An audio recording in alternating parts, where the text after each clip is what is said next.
அஸ்ஸலாமு அலைக்கும் வரஹ்மத்துல்லாஹி தஆலா வ பரகாத்துஹு. அன்பார்ந்த சகோதரர்களே, பெரியவர்களே, தாய்மார்களே, அல்லாஹ் ஜல்ல ஷானஹு தஆலாவுடைய சாந்தி சமாதானம், ரமதானுடைய ரஹ்மத்தான பத்துடைய எல்லா ரஹ்மத்து பரக்கத்துகளும் நம் அனைவரும் மீது அல்லாஹ் தந்தா உரிவானார். கண்ணிமிக்க அல்லாஹுவின் நல்லடியார்களே, அல்லாஹ் ஜல்ல ஷானஹு தஆலாவுடைய மாபெரும் கிருபை, அல்ஹம்துலில்லாஹ், 6வது நோன்பு நாளில் நோன்பு வைக்கக்கூடிய ஒரு பாக்கியத்தை வல்லோன் நமக்கு வழங்கினானே. அல்ஃப் மர்ரா அல்ஹம்துலில்லாஹ். எல்லா புகழும் இறைவனுக்கு. இன்றைக்கி தராவியா, 7வது தராவியா நம்ம தொழுக போகிறோம். அதனுடைய சிறப்பு இன்ஷா அல்லாஹ் பார்க்குறோம். ஏராளமான சிறப்புகள். அதில் மூசா நபி அலைஹிஸ்ஸலாத்து வஸ்ஸலாம் அவர்களுடைய சிறப்புகளை அல்லாஹ் இன்று தராவியா தொழுபவர்களுக்கு அந்த நன்மையை வழங்குவதாக கித்தாபில் எழுதியுள்ளார்கள். மூசா நபி அலைஹிஸ்ஸலாத்து வஸ்ஸலாம் அவங்களுக்கு நம்மெல்லாம் அறிவோம். நபிமார்களில் லட்சத்துக்கு மேற்பட்ட நபிமார்களில் மிகப்பெரிய அளவில் வரலாறுகளை நமக்கு குர்ஆனில் அல்லாஹ் சொல்லி தந்த அதிகமான பேர் கொண்டு அல்லாஹ் சுப்ஹானஹு வ தஆலா சிறப்பித்து அவங்களுடைய வரலாறுகளை சொன்ன நபி தான் மூசா அலைஹிஸ்ஸலாத்து வஸ்ஸலாம். மிகப்பெரிய வரலாறு, அற்புதமான வரலாறு, ஏராளமான கிசாக்கள், அவங்களுடைய சிறப்புகள், எக்கச்சக்கமான சிறப்புகள் இருப்பதனால தான் அவ்வளோ சிறப்புகள் அல்லாஹ் தஆலா குர்ஆனில் சொல்கிறான். ஏன்னா சில நபிமார்களுடைய வரலாறே குர்ஆனில் வராது. சில நபிமார்கள் பேர் மட்டும் வரும், சில நபிமார்கள் கொஞ்சம் வரும். இந்த மாதிரி எக்கச்சக்கமான வரலாறுகளை, சிறப்புகளை சொன்ன குர்ஆனில் சொன்ன நபியுடைய பேர் தான் மூசா நபி அலைஹிஸ்ஸலாத்து வஸ்ஸலாமுடைய வரலாறு. அப்போ அவங்களுடைய சிறப்புகள், அவங்களுடைய சிறப்பளவுக்கு இன்று தராவியா தொழுபவர்களுக்கு அல்லாஹ் சுப்ஹானஹு வ தஆலா அவ்வளோ சிறப்புகளை வழங்குறான்னு சொன்னால் அதை நம்ம கொஞ்சம் யோசிக்க வேணும். அவ்வளோ சிறப்பு, ஏராளமான சிறப்புகள் இந்த தராவியா, 7வது தராவியா தொழுபவருக்கு இருக்கிறது. அதனால் இன்று கண்டிப்பாக நம்ம 5 தராவியா தொழுத மாதிரி 7வது தராவியாகவும் நல்ல ஆர்வத்தோடும் நல்ல தக்வாவோடும் பேணுதலோடும் தராவியாவுக்கு முன் சஃபில் வந்து திக்ருகளை ஓதி 20 ரக்காத்துகளை தொழுது நல்ல சிறப்பான எல்லா தராவியா தொழுவதற்கும், எல்லா நோன்பு வைப்பதற்கும் அல்லாஹ் உலகம் முஸ்லிம்கள் எல்லோருக்கும் அதனுடைய தௌஃபீக்கை அல்லாஹ் செஞ்சு அருள்புரிவான். ஆமீன். இன்றைக்கி நம்ம முக்கியமான சில விஷயங்களை பார்க்குறோம். அதிகமான நோன்பு நாளில் அதிகமான கூலி தரக்கூடிய நன்மைகளை பற்றி பார்க்க போகிறோம். கூடிய கடைசி வரையும் பாருங்கள், எல்லோரும் ஷேர் பண்ணுங்கள். அல்லாஹ் சுப்ஹானஹு வ தஆலா அது மாதிரி உண்டான நல்ல கூலிகளை கிடைக்கக்கூடிய நோன்பு காலத்தில் நன்மை செய்யக்கூடியவங்களாக அல்லாஹ் நம்ம எல்லாம் ஆக்கி உரிவானான. நஹ்மதுஹு வ நுஸல்லி அலா ரசூலிஹில் கரீம். அம்மா பஅத். ஃபகத் கால அல்லாஹு தஆலா ஃபில் குர்ஆனில் மஜீத் வல் ஃபுர்கானில் அதீம். أعوذ بالله من الشيطان الرجيم. بفضل بسم الله الرحمن الرحيم. وإذا سألك عبادي أني فإني قريب أجيب الدعوة الداعي إذا دعاني فليستجيبوا لي والمؤمنوا بي لعلهم يرشدون. صدق الله العظيم. وقال نبينا صلى الله عليه وسلم الصوم وتصيح அவுகமா ரசூலுல்லாஹி ஸல்லல்லாஹு அலைஹி வஸல்லம். வல்லவனை போற்றியவள் கோமா நபி ஸல்லல்லாஹு அலைஹி வஸல்லம் அவர்கள் மீதும் அல்லாஹ் சுப்ஹானஹு வ தஆலாவுடைய மாபெரும் கிருபையினால நம்ம எல்லோருக்கும் அல்லாஹ்வுடைய ரஹ்மத்தும் பரக்கத்தும், இந்த ரஹ்மத்தான இந்த 10 நோன்புடைய எல்லா சிறப்புகளும் எல்லா வளமைகளும் ரமதானுடைய முழுமையான கூலி தரக்கூடிய நோன்புகளாக வல்லோன் அல்லாஹ் நம்முடைய எல்லா உறுப்புகளும் நோன்பு நோக்கக்கூடிய தக்வாவான வாழ்க்கை தந்து, ஐவேளை தொழுகி விடாமல் இமாம் ஜமா தொழுகக்கூடிய பாக்கியத்தையும் தந்து, சுன்னத்தான தொழுகைகளையும் தொழுது அதே குர்ஆன் ஓதக்கூடிய தௌஃபீக்கும் அல்லாஹ் நமக்கு எல்லோருக்கும் தந்தால் உரிவானாக. ஆமீன். கண்ணிமிக்க அல்லாஹ் நல்லடியார்களே, அல்லாஹ் ஜல்ல ஷானஹு வ தஆலா இந்த ரமலான் மாதத்தில் ஏராளமான சிறப்பை வச்சிருக்கிறான். அதிலே குறிப்பாக ஜனாசா தொழுகை. நம்மெல்லாம் ஜனாசா தொழக்கூடிய சிறப்பு, ஏராளமான சிறப்புகள் நம்ம எல்லாம் அறிவோம். உஹது மலை, ஜனாசாவில் நம்ம வந்து பார்த்து கொஞ்ச நேரம் உட்கார்ந்துருப்பது உஹது நம்ம மலை, அதாவது கபரு அடக்கம் செய்கிற வரைக்கும் இருந்தால் 2 உஹது மலை அளவு கூலி அல்லா தான் தருவதாக பெருமானா ஸல்லல்லாஹு அலைஹி வஸல்லம் நமக்கு கற்றுத்தருகின்றார். உஹது மலைன்னு சொன்னால் எவ்வளோ பெரிய மலை. இப்போ நம்ம உம்ரா போனவங்க, ஹஜ்ஜு போனவங்க பார்த்துருப்பாங்க, பூரா மலை தான், அதிகமான மலை பார்க்கக்கூடிய இடம் உஹது மலை. இப்போல்லாம் அந்த மலையை குறைஞ்சு நான் ஊர்களை அபிவிருத்தி செய்வதற்காக வேண்டி அதை கொஞ்சம் எடுத்துக்கிட்டே இருக்காங்க. மழை வெட்டிக்கிட்டே குறைஞ்சிக்கிட்டே வீடுகளும் சாகரம் உருவாக்கிட்டே இருக்காங்க. ஆனால் மிக அதிகமான பெரும் மலை, உகுது மலை மாதிரி ஒரு மலை, பெரிய மலை. அப்போ அந்த மலை அளவுக்கு கூலி அந்த ஜனாசா தொழில் இருக்குது. 2 உகுது மலை அளவுக்கு எல்லாம் கலந்து கொண்டு அவங்களுடைய கபரு அடக்கிற வரைக்கும், ஜனாசா தொழுது கபர் அடக்கிற வரைக்கும் பரிபூர்ணமான முறையில் ஜனாசா தொழுது நம்ம கலந்து கொண்டால் அவ்வளோ நன்மை. ஆனால் ரம்ஜான் மாதத்தை கவனிக்க வேண்டியது, நம்ம நோன்பு வச்சுட்டு ஒரு மௌத்து வீட்டுக்கு போகிறதா, நோன்பு வச்சுட்டு நம்ம சிரமமாக இருக்குது, தூரமாக இருக்குது அப்படின்னு சில பேர்கள் செய்கிறாங்க. அப்படின்னு அதை அவாய்ட் பண்ணுறாங்க. ஆனால் கண்டிப்பாக அது நிச்சயமாக எவ்வளோ சிரமமாக இருந்தாலும் போய் நம்ம அது கலந்து கொள்வது 70 உகுது மலை அளவுக்கு நன்மை கிடைக்கக்கூடிய விஷயமா இருக்கிறது. எதுவுமே இல்லை. அந்த 70 மலை உகுது மலை அளவுக்கு நன்மை தரக்கூடிய வேற இபாதத்து இல்லை. உலகத்திலே பார்த்த ஜனாசா தொழுகை தான், ஜனாசாவில் கலந்து கொள்வதுதான். அது நம்ம அக்கம் பக்கம், சொந்தம் பந்தம், கொஞ்சம் தூரத்து சொந்தம், பக்கத்து ஊர், பக்கத்து மஹல்லா, இப்படி நம்ம செய்திகள் கேட்கும் பொழுது நம்ம பாரதூரம் பார்க்காம சீக்கிரமாக அந்த கலந்து கொண்டு அந்த ஜனாசாவில் கொஞ்ச நேரமாவது கலந்து கொண்டா, நம்ம நேரம் இல்லை சரி பார்த்துட்டு பார்க்குறது பெரிய சுண்ணத்து கிடையாது. அதில் உட்கார்ந்து இறுதி வரையும் கலந்து கொள்வதுதான் சிறப்பு. பெண்மைத்தானா நம்ம ஆண்கள் பார்க்கக்கூடாது, ஆண்மைத்தான பெண்கள் பார்க்கக்கூடாது. அதை பார்க்கக்கூடியவங்க உறவானவங்களை தவிர, பார்ப்பது ஹலாலானவங்களை தவிர மட்டும்தான் அவங்க பார்க்கணும்.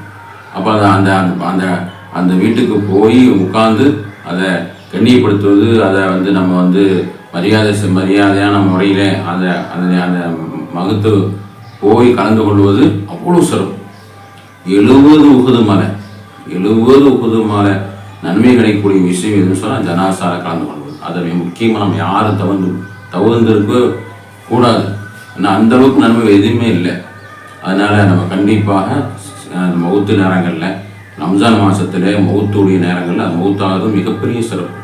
ரம்ஜானில் மௌத்துன்னு சொன்னால் அவ்வளோ பெரிய சிறப்பு. அந்த சிறப்பில் கலந்து கொள்வது அதுவும் அப்பாற்பட்ட சிறப்பு. அதனால் அதை நம்ம கவனத்தில் வச்சுக்கணும், கலந்து கொள்ளணும். இன்ஷா அல்லாஹ் நம்ம எல்லோருக்கும் அந்த தௌஃபீக் அல்லாஹ் வழங்குவானாக. அடுத்தது தானம் தர்மம், கிட்டு வழங்குவது. ரம்ஜான் மாதத்தில் ஏழை எளியோருக்கு நம்ம சதக்கா செய்வது, கிட்டுகளை கொடுப்பது, அது நம்ம ஒரு பாரதூரமாக எடுத்துக்கொள்வது அவ்வளோ நன்மை கிடைக்கக்கூடிய விஷயமா இருக்கிறதுனால நம்ம என்ன செய்யணும், நாமளே கொண்டு போய் அவங்களுக்கு கண்ணியப்படுத்தி கொடுப்பது மிகவும் சிறப்பானது. தர்மம் செய்வது 1க்கு 70 மடங்கு 70,000 மடங்கு அல்லாஹ் தஆலா நாடியிருந்தால் அல்லாஹ் எவ்வளோ கூலி தரான்னு சொல்ல முடியாது. ஏழை எளியோரை நம்ம உதாசீனப்படுத்தி எடுத்துகிட்டு போட்டோம், கொண்டு போய் கொடுங்க அப்படின்னு நம்ம என்ன செய்யக்கூடாது, துச்சமாக நினைக்கக்கூடாது. அவங்கள போய் இப்போ கூகுள் பேவே இருக்குது, நமக்கெல்லாம் கூகுள் பே வச்சுருக்குறோம். அப்போ அனுப்பக்கூடியவங்க அதிலேயே மரியாதை சொல்லி ஃபோன் செஞ்சு சொல்லி இந்த மாதிரி உங்களுக்கு அனுப்பியிருக்குது, நோம்புக்கு ஹதியா அனுப்பிடுன்னு சொல்லி அழகான முறையில் செய்யலாம். அது மிகப்பெரிய ஒரு சிறப்பான ஒரு விஷயம். மிகப்பெரிய தான தர்மம் ரம்ஜானில் அவ்வளோ உகப்பானது, அவ்வளோ சிறந்தது. கிட்டுகளை கொடுக்கும்போது, ஏழை எளியோர் கொடுக்கும்போது கொண்டு போய் நம்ம மரியாதையை அவங்களை கூப்பிட்டு கொடுத்து துவாவாக பெற்றுக்கொள்வது அது மிகப்பெரிய சிறப்பாக இருக்குது, அதிகமான கூலியாக இருக்கிறது. அதை நம்ம இன்ஷா அல்லாஹ் செய்யக்கூடியவங்க அழகான முறையில் செஞ்சு அதோட நன்மைகளை ஆடவேற்கு அல்லாஹ் எல்லோருக்கும் தௌஃபீக் செய்வானாக. தான தர்மம் செய்யக்கூடிய எல்லோருக்கும், எல்லா மக்களுக்கும் செய்யணும். அப்படி செய்யக்கூடிய அல்லாஹ் பரக்கத் நமக்கு தந்து நம்ம நிறைய பேருக்கு செய்யக்கூடிய தௌஃபீக் அல்லாஹ் நமக்கு வழங்குவானாக. வாங்கக்கூடியவங்களுக்கும் அல்லாஹ் பரக்கத்தை கொடுத்து இன்னும் மக்களுக்கும் கொடுக்கக்கூடிய தௌஃபீக் அல்லாஹ் வழங்குவானாக. இது 2வது விஷயம், கவனிக்க வேண்டிய 2வது விஷயம். 3வது விஷயம், அல்லாஹ் ஜல்ல ஷானஹு தஆலா நோன்பு மாதத்திலே நோன்பு துறப்பதற்காக வேண்டி நம்ம அவங்களுக்கு உணவுகளை வழங்குவது. பிரியாணி, ரொட்டி, கறி போட்டு நோன்பு திறக்கணும்னு அவசியம் கிடையாது. பெருமானார் ஸல்லல்லாஹு அலைஹி வஸல்லம் சொல்லுகின்ற பொழுது நோம்பாளிகளுக்கு நோன்பு திறந்தால் அவங்க நோம்புடைய கூலி அவங்களுக்கு கிடைத்து விடுது. நம்ம நோன்பு வச்சு இந்த நோம்பாளி நோன்பு 2 நோம்புடைய கூலி கிடைக்கிறது, மன்னிக்கப்படுது, நரக நெருப்பு பாதுகாப்பு கிடைக்குதுன்னு சொல்லும்போது, யார் ரசூலல்லாஹ் எங்களுக்கு அதுக்குள்ள வலிமை இல்லையே, சாப்பாடு போடுவதற்கு உண்டான வலிமை பொருளாதாரம் இல்லையே நாயகமே என்று கேட்கப்பட்ட பொழுது பெருமானார் ஸல்லல்லாஹு அலைஹி வஸல்லம் அவங்க சொன்னாங்க, ஒரு பேரிச்சம்பழம், ஒரு காரைக்காய், ஒரு மிடல் தண்ணி, ஒரு மிடல் பால், நோம்பாளிகளுக்கு அதை நீங்கள் கொடுக்கறத வச்சு நோன்பு திறக்கணும். இல்லாமல் சும்மா கொடுத்து அதை வேஸ்ட்டாக பண்ணக்கூடாது. நோம்பாளிகளுக்கு அது போய் சேர்ந்து அவங்க நீங்கள் கொடுக்கப்பட்ட பேரிச்சம்பழத்தில், கொடுக்கப்பட்ட தண்ணீரில், கொடுக்கப்பட்ட பாலில் அவங்க நோன்பு திறந்தா அவங்களுடைய பாவமெல்லாம் மன்னிக்கப்படுகிறது, நரக நெருப்பு பாதுகாப்பு கிடைக்குது. அவங்களுடைய நோம்புடைய கூலி உங்களுக்கு அல்லாஹ் தஆலா கொடுக்குறான். அதில் எந்த வித குறைப்பதும் இல்லாமல் நோம்பாளிக்கு அந்த நோம்பு வச்சவங்களுக்கு நோம்பு கூலி கிடைக்குது, நோம்பு திறக்க கொடுத்தவங்களுக்கும் கூலி கிடைக்குது. ஆனால் நோம்பு வச்சவங்களுக்கு கூலி ஒன்றுமே குறைக்கப்படாது என்று பெருமானார் ஸல்லல்லாஹு அலைஹி வஸல்லம் அவங்க நமக்கு கற்றுத்தருகின்றார்கள். அப்படிப்பட்ட சிறப்பை நம்ம எவ்வளோ செய்ய முடியும் நோன்பு காலத்தில், அவ்வளவுக்கு நோம்பால் எடுத்து நோன்பு திறப்பதற்கு நம்ம என்ன செய்கிறது, உணவுகளை வழங்கி அந்த நன்மையை அடைந்து கொள்வது. அதுவும் நம்ம கவனிக்க வேண்டிய நோன்பு காலம் கவனிக்க வேண்டிய விஷயமாக இருக்கிறது. அடுத்து நம்ம வேலை செய்யக்கூடியவங்களுக்கு சில சலுகைகளை விடுவது. இப்போ சவுதி நாடுகள்லாம் பார்த்தோம்னு சொன்னால் வேலைகளுக்கு ஒரு 3 மணி மதியானம் 2 மணி 3 மணி எல்லாம் கடையை சாத்திடுவாங்க, லீவ் விட்டுருவாங்க. பஜட் தொழுதுன்னு வேலை ஆரம்பிச்சுட்டு மத்தியானம் தொகுறு தொழுது முடிஞ்சு ஒரு மணி நேரம் வேலை வச்சுட்டு அப்படியே ஸ்டாப் பண்ணிடுவாங்க. அப்புறம் அவங்களுக்கு ஓய்வு, அப்புறம் அவங்களுக்கு நோன்பு வரக்கூடிய நேரத்தில் நோன்பு இருப்பாங்க. அது மாதிரி வேலையாளர்களுக்கு நம்ம என்ன செய்யணும், அவங்களுக்கு பழுத வீட்டுக்கு கொடுப்பது, அவங்களுக்கு சலுகைகளை உண்டு பண்ணுவது, அவங்களுக்கு அதிகமான பாரதூரமான வேலைகளை கொடுத்து அதிகமாக சிரமப்படுத்தாமல் அந்த கூலியாளர்களை வீட்டுக்கு வேலைக்கு வரக்கூடியவங்க, கம்பெனிகளுக்கு வேலைக்கு வரக்கூடியவங்க, வேலை நம்ம செய்யக்கூடியவங்க, அவங்க இடத்துல அதிகமான நோன்பு காலத்தில் நோன்பு வைக்கக்கூடியவங்களை அதிகமாக வேலைகளை நம்ம வாங்குவது, நம்ம என்ன செய்யணும், சலுகைகளை கொடுத்து அவங்கள மனசை கொஞ்சம் நிம்மதி சாந்திப்படுத்துவது. இது நம்ம கவனிக்க வேண்டிய விஷயம். இது அதிகமான நன்மைகள் இருக்கிறது என்று பெருமானார் ஸல்லல்லாஹு அலைஹி வஸல்லம் நமக்கு கற்றுத்தருகின்றார்கள். அடுத்து குடும்பத்தில் உள்ளவங்களுக்கு நம்ம கணவன் மனைவி பிள்ளைகள் பெற்றோர்கள் இவங்களை பார்க்க நம்ம வெளியுள்ளவங்கள சலாம் சொல்லிடுறோம், உஸ்தாதுமாரை பார்த்தா சலாம் சொல்லிடுறோம். வீட்டில் உள்ள மனைவி கணவன் குழந்தைகளுக்கு சலாம் சொல்வது கிடையாது. இதான் என்ன ஆகும், சலாத்தினுடைய நோம்புடைய செலவாத்துக்கு அதிகப்படியான நன்மை. ஒரு செலவாத்துக்கு 70 செலவாத் சொன்ன நன்மை, ஒரு சுபான்லாம் சொன்னால் 70 சுபான் சொல்ற நன்மை, ஒரு அல்ஹம்துலில்லாஹ் சொன்னால் 70 அல்ஹம்துலில்லாஹ் சொன்ன நன்மை. அப்போ ஒரு சலாம் சொன்னால் 70 சலாம் சொன்ன நன்மைகள் கிடைத்து விடுகிறது. அதுவும் நமக்கு வீட்டுக்குள்ளே போகும்போது வரும்போது வெளியே போனால் உள்ள வந்தால் குழந்தைய இடத்துல சலாமை பரத்துங்க. நோம்பு நாளில் அதிகமாக செலவாத்தை சொல்லி சலாம் சொல்லி அதிகமான ரஹ்மத்துகளை பெற்றுக்கொள்ள வேண்டும். அது பெரும்பாலும் வீடுகளில் நம்ம எப்போ மாதிரி போயிட்டுருக்குறோம்.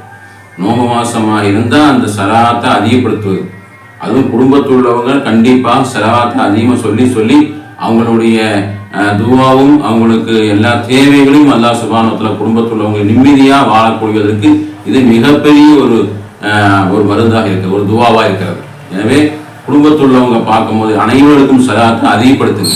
இதுவும் கவனிக்க வேண்டிய விஷயமா இருக்கிறது. நோம்பு மாதத்தில் கடைசியாக நம்ம ஒன்று பார்க்க போகிறோம், அதோட முடிச்சுக்குவோம் வெளியாவை.